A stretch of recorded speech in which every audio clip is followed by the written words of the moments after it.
The psychology of money. आपकी सोच, आपका भविष्य। क्या पैसा कमाना ही सबसे मुश्किल काम है, या फिर पैसे को समझना और उसे संभालना उससे भी बड़ा चैलेंज है? आज हम बात करने जा रहे हैं एक ऐसी किताब की जो आपकी सोच को हिला सकती है। अब साइकोलॉजी ऑफ मनी। लेखक हैं मॉर्गन हाउसेल, एक प्रसिद्ध लेखक और वित्तीय विश्लेषक जिन्होंने वॉल स्ट्रीट और द मोटली फूल जैसी जगहों पर काम किया है। यह किताब आपको ये नहीं सिखाती कि शेयर कब खरीदें और कब बेचें, बल्कि यह सिखाती है कि पैसे के साथ व्यवहार कैसे किया जाए, कैसे सोचें, कैसे डर और लालच से ऊपर उठें और कैसे लंबे समय में आर्थिक सफलता पाएं। अगर आप इस किताब को समझ लेते हैं तो आप पैसा देखने का नजरिया बदल पाएंगे, फालतू खर्चों से बचेंगे, सही निवेश करने की सोच विकसित करेंगे और सबसे जरूरी, आप दूसरों के पैसों की चकाचौंध में फंसे बिना अपनी आर्थिक आजादी का रास्ता खुद तय करेंगे। तो चलिए इस शानदार किताब का पहला चैप्टर शुरू करते हैं। Chapter 1, no one's crazy. कोई पागल नहीं है। हम सब ने जिंदगी में ऐसे लोगों को देखा है जो हमें पैसे के मामले में मूर्ख लगते हैं। कोई शेयर बाजार में निवेश करके सब कुछ खो देता है, कोई बिना सोचे समझे क्रिप्टो करेंसी में लाखों लगा देता है, कोई ईएमआई पर महंगी कार खरीद लेता है और कोई इतनी कंजूसी करता है कि जरूरी चीजें भी नहीं खरीदता। हम सोचते हैं ये लोग आखिर सोच क्या रहे हैं, इतना बेवकूफ कौन होता है? लेकिन लेखक मॉर्गन हाउसेल कहते हैं कोई पागल नहीं है। कोई भी व्यक्ति जानबूझकर मूर्खतापूर्ण आर्थिक फैसला नहीं लेता।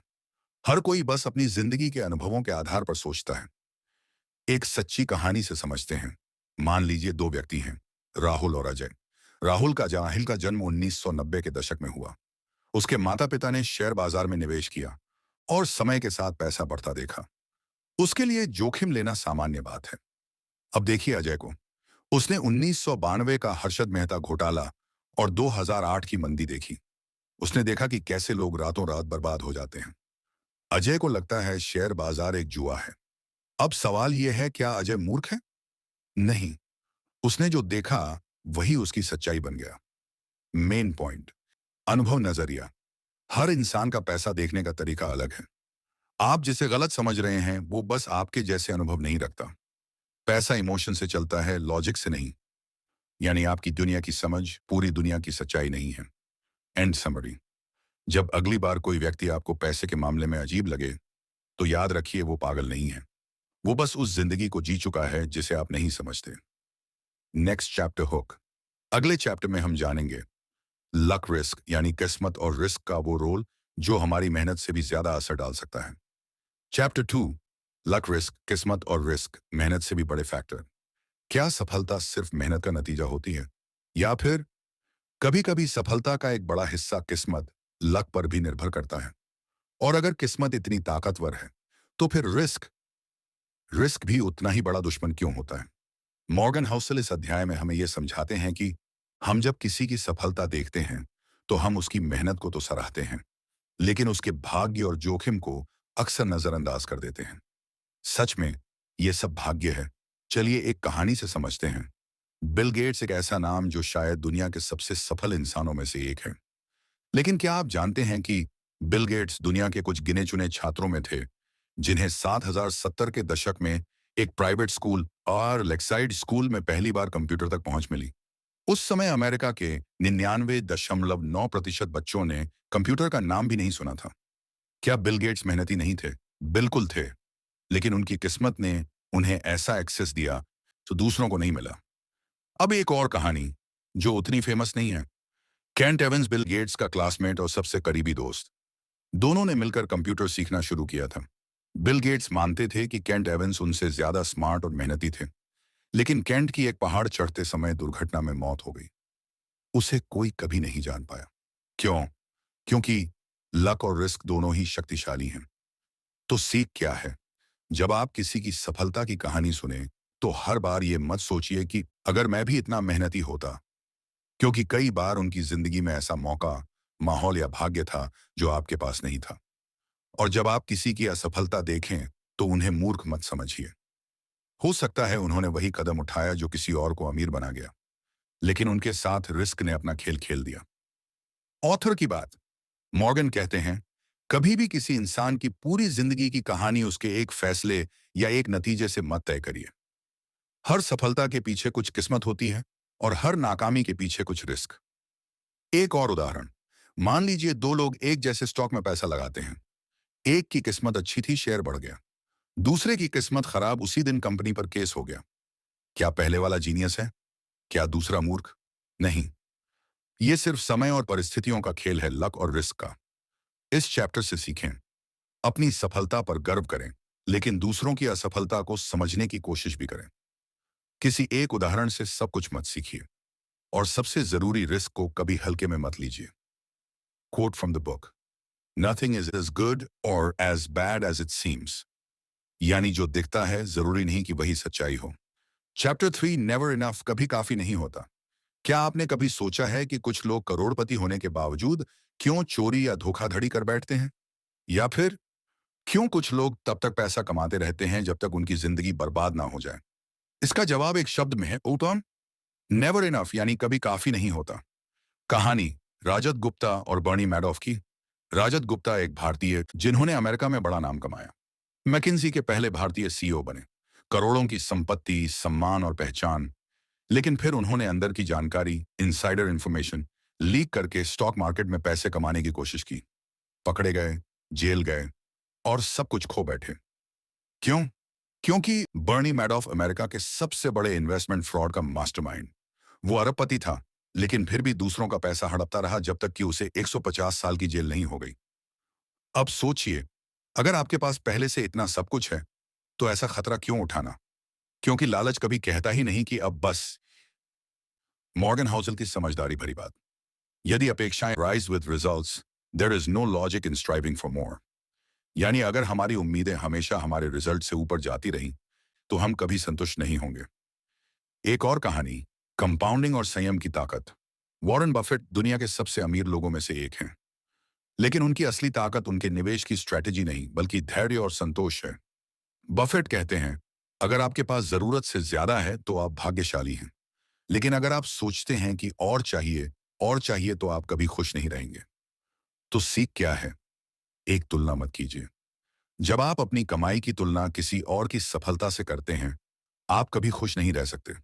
दो, सीमा तय करें। खुद से पूछिए, मेरे लिए कितना पैसा पर्याप्त है? तीन, रिस्क को समझिए।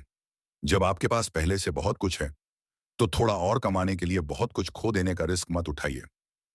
छोटा उदाहरण, दो दोस्तों ने एक साथ बिजनेस शुरू किया। एक ने 5 करोड़ कमाए और रुक गया खुश और संतुष्ट। दूसरे ने 10 करोड़ कमाए, लेकिन और की चाह में गलत रास्ता अपनाया, जेल गया। आप किसे ज्यादा सफल मानेंगे? चैप्टर का सार, काफी जानना एक शक्ति है। संतोषी इंसान अमीर न भी हो तो भी सुखी होता है, लेकिन असंतोषी इंसान अरबों में भी बेचैन रहता है। Quote from the book, the hardest financial skill is getting the goal post to stop moving. यानी सबसे मुश्किल बात है अपनी लालसा की सीमा तय करना। नेक्स्ट चैप्टर हो, अगले चैप्टर में हम जानेंगे कि कंपाउंडिंग यानी चक्रवृद्धि ब्याज क्यों पैसों की दुनिया की सबसे ताकतवर जादू है। चैप्टर 4, कंफाउंडिंग कंपाउंडिंग, चौंकाने वाली चक्रवृद्धि शक्ति। क्या आपको लगता है कि वॉरेन बफे इतने अमीर इसलिए हैं क्योंकि वे एक जीनियस इन्वेस्टर हैं? आपको जानकर हैरानी होगी कि उनके करोड़ों अरबों का सोए का असली राज उनकी इन्वेस्टमेंट स्किल्स नहीं, बल्कि है कंपाउंडिंग यानी चक्रवृद्धि ब्याज। एक चौंकाने वाला आंकड़ा, वॉरेन बफे की नेटवर्थ लगभग 100 अरब डॉलर है, लेकिन इसमें से लगभग 90 अरब डॉलर उन्होंने 50 साल की उम्र के बाद कमाए। क्यों? क्योंकि उन्होंने बहुत लंबा समय इन्वेस्टमेंट में बिताया और उसका फायदा मिला कंपाउंड इंटरेस्ट से। कंपाउंडिंग क्या है? आसान भाषा में, मान लीजिए आपने रुपए 100 को 10% सालाना ब्याज पर निवेश किया। पहले साल के बाद रुपए 110, दूसरे साल के बाद रुपए 121, तीसरे साल के बाद रुपए 133.1 और ऐसे ही। अब सोचिए यही खेल 20, 30 या 40 साल तक चले। आपका पैसा एक्सप्लोसिव स्पीड से बढ़ेगा। ये एक स्नोबॉल, बर्फ का गोला की तरह है। जैसे जैसे लुढ़कता है, उसमें और बर्फ जुड़ती जाती है और वह बड़ा और तेज होता जाता है। एग्जाम्पल, दो दोस्तों की कहानी। राम और शिव दोनों को 1 लाख रुपए मिले। राम ने 20 साल की उम्र में इन्वेस्ट किया, हर साल 10% की दर से। शिव ने 30 साल की उम्र में शुरू किया। दोनों ने 60 साल की उम्र तक इन्वेस्ट किया। शिव ने राम से ज्यादा पैसे लगाए, लेकिन फिर भी राम के पास ज्यादा पैसा था। क्यों? क्योंकि समय ने राम को कंपाउंडिंग का जादू दे दिया। मॉर्गन हाउसल क्या कहते हैं? Good investing is not necessarily about earning the highest returns. It's about earning pretty good returns that you can stuck with for a long period of time. यानी सबसे शानदार इन्वेस्टमेंट वो नहीं जो सबसे ज्यादा रिटर्न दे, बल्कि वो जो लंबे समय तक स्थिर बना रहे। छोटे फैसलों का बड़ा असर। अगर आप रोज 100 रुपए बचाते हैं और उसे 30 साल तक 10% के ब्याज पर निवेश करते हैं, तो आखिरी में आपके पास होगा 2 करोड़ से ज्यादा। अब सोचिए, एक 100 रुपए जो आज आप चाय समोसे पर उड़ा देते हैं, वो आपकी रिटायरमेंट को शानदार बना सकता है। इस अध्याय की 3 मुख्य सीखें। एक, समय जादू। जितना जल्दी शुरू करेंगे, उतना ज्यादा फायदा मिलेगा। 2, कंसिस्टेंसी इज की। इन्वेस्टमेंट की दुनिया में लगे रहो सबसे बड़ा मंत्र है। 3, कंपाउंडिंग को समझो, यूज करो और धैर्य रखो। पैसा धीरे बढ़ता है, फिर अचानक तेजी से बढ़ता है। आइंस्टाइन भी बोल गए थे, compound interest is the eighth wonder of the world. जो इसे समझता है वो कमाता है, जो नहीं समझता वो चुका करता है। एक दिलचस्प सवाल, अगर आपको 30 दिन तक हर दिन 1 रुपए की जगह दोगुनी रकम मिलती रहे, पहले दिन 1 रुपया, दूसरे दिन 2 रुपए, तीसरे दिन 4 रुपए, तो 30वें दिन तक आपके पास कितने होंगे? आंसर, 53 करोड़ रुपए से ज्यादा। यही है कंपाउंडिंग का चमत्कार। Chapter 5, getting wealthy versus staying wealthy. अमीर बनना और अमीर बने रहना। आपके सामने 2 लोग हैं। पहला इंसान 1 साल में करोड़ों कमाता है, शानदार लाइफस्टाइल है। दूसरा इंसान सिंपल जिंदगी जीता है, लेकिन उसके पास करोड़ों की संपत्ति है। अब सवाल यह है, सच्चा अमीर कौन है? मॉर्गन हाउसेल कहते हैं, रिच होना और वेल्थी होना दोनों में जमीन आसमान का फर्क पाने हैं। अमीर बनने के लिए क्या चाहिए? बोल्डनेस, रिस्क लेने की हिम्मत, मेहनत और स्मार्ट फैसले। लेकिन अमीर बने रहने के लिए चाहिए डिसिप्लिन, पेशेंस, रिस्क से बचने की समझ और सबसे जरूरी सर्वाइवल मेंटालिटी। एक real story, Jesse Livermore. Jesse Livermore एक लेजेंडरी स्टॉक ट्रेडर थे। 1929 की महामंदी, ग्रेट डिप्रेशन में उन्होंने इतना पैसा कमाया कि उन्हें द बॉय प्लंजर कहा गया। लेकिन कुछ सालों बाद सारे पैसे गंवा दिए। क्यों? क्योंकि उन्होंने समझा कि वो हर बार जीत सकते हैं। ओवर कॉन्फिडेंस ने उन्हें बर्बाद कर दिया। लेसन, पैसा कमाना एक कला है, लेकिन उसे बचाना एक संस्कार है। वेल्थ बनती है तब जब आप अपने खर्च पर कंट्रोल रखें, ज्यादा दिखावे में ना जाएं और सबसे बड़ी बात, लालच से बचें। मॉर्गन हाउसेल कहते हैं, getting money requires taking risks, being optimistic and putting yourself out there. But keeping money requires the opposite, humility and fear that what you've made can be taken away from you just as fast. यानी पैसा कमाने के लिए हिम्मत चाहिए, लेकिन उसे बनाए रखने के लिए डर और विनम्रता भी जरूरी है। एक छोटा मगर गहरा उदाहरण, आपके पास एक गाड़ी है, बहुत महंगी। आप रोज उसे 120 किलोमीटर प्रति घंटा की स्पीड से चलाते हैं। क्या आप ये सोचते हैं, मैंने इस गाड़ी को खरीदा है, मैं प्रो हूं, कुछ नहीं होगा? अगर यही सोच रहे हैं, तो एक दिन एक्सीडेंट जरूर होगा। यही होता है जब लोग पैसा बनाते हैं और फिर उसे बेवजह के रिस्क में डाल देते हैं। सर्वाइवल मेंटालिटी क्या है? ये सोच कि हर समय मार्केट सही नहीं चलेगा, हर इन्वेस्टमेंट सफल नहीं होगा, हर डिसीजन सही नहीं निकलता। इसलिए खुद को बचाए रखना सबसे बड़ी जीत है। Take away points. 1, अमीर बनने के लिए बोल्ड बनो, लेकिन अमीर बने रहने के लिए स्मार्ट रहो। 2, सर्वाइव करना ही सक्सेस की पहली शर्त है। 3, ग्रीड से बड़ा कोई दुश्मन नहीं। बिल्कुल। टेल्स यू विन टेल्स से जीत कैसे होती है? क्या आप जानते हैं कि दुनिया की सबसे बड़ी सफलताएं अक्सर बहुत कम फैसलों से आती हैं? मतलब यह नहीं कि हर बार आप जीतेंगे, बल्कि यह कि कुछ गिने चुने बड़े फैसले ही आपकी जिंदगी बदल सकते हैं। टेल्स का मतलब क्या है? कॉइन टॉस में टेल्स एक तरफ होता है। मॉर्गन हाउसेल इस चैप्टर में समझाते हैं कि जीवन, निवेश और सफलता एक कॉइन टॉस की तरह है। 100 में से 80 बार हो सकता है कि आपको कुछ खास हासिल न हो, लेकिन बाकी के 20 में से सिर्फ 1 या 2 टेल्स ही आपकी पूरी किस्मत बदल सकते हैं। एक प्रेरणादायक उदाहरण, जेफ बेजोस ने सैकड़ों इनोवेशन पर पैसे लगाए, लेकिन सिर्फ कुछ ही चले, जैसे अमेजॉन वेब सर्विसेज, AWS। आज AWS अकेले अमेजॉन का सबसे बड़ा प्रॉफिट देने वाला हिस्सा है। यानी सैकड़ों में से एक टेल ने गेम चेंज कर दिया। वॉरेन बफेट का उदाहरण। वॉरेन बफेट की कुल संपत्ति का बड़ा हिस्सा सिर्फ कुछ स्टॉक्स से आया है। Coca Cola, American express, Apple. उन्होंने 500 से ज्यादा कंपनियों में पैसा लगाया, लेकिन उनके टॉप 5 इन्वेस्टमेंट ने ही उन्हें सबसे अमीर इंसानों में गिना। सीख क्या है? एक, हर निर्णय से आप सफल नहीं होंगे, और यह बिल्कुल ठीक है। दो, लेकिन आपको लगातार प्रयास करते रहना होगा, क्योंकि कोई एक निर्णय यानी एक टेल आपकी जिंदगी बदल सकता है। टेल्स को कैसे अपनाएं? असफलता से घबराएं नहीं, क्योंकि वो रास्ता है, रुकावट नहीं। कभी भी पूरे गेम को सिर्फ एक हार से ना आंकें। जो चीज काम कर रही है उस पर टिके रहिए, क्योंकि वही टेल हो सकती है। एक छोटा सा सोचने लायक सवाल। अगर आप 10 बिजनेस शुरू करते हैं, 9 फेल हो जाते हैं, लेकिन एक बिजनेस करोड़ों कमा देता है, तो क्या आप असफल हुए? नहीं, आप जीत गए, और बड़ी जीत पाए। Take away points. हर बार जीत जरूरी नहीं, कुछ बार की जीत ही काफी होती है।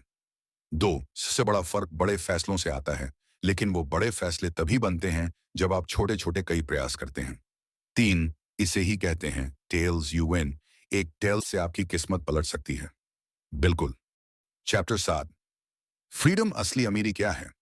अगर आपको हर सुबह किसी बॉस के गुस्से से डरते हुए उठना पड़े, या आपको वही काम करना पड़े जो आपको पसंद नहीं, तो फिर चाहे आपके पास कितना भी पैसा क्यों ना हो, क्या आप वाकई में अमीर हैं?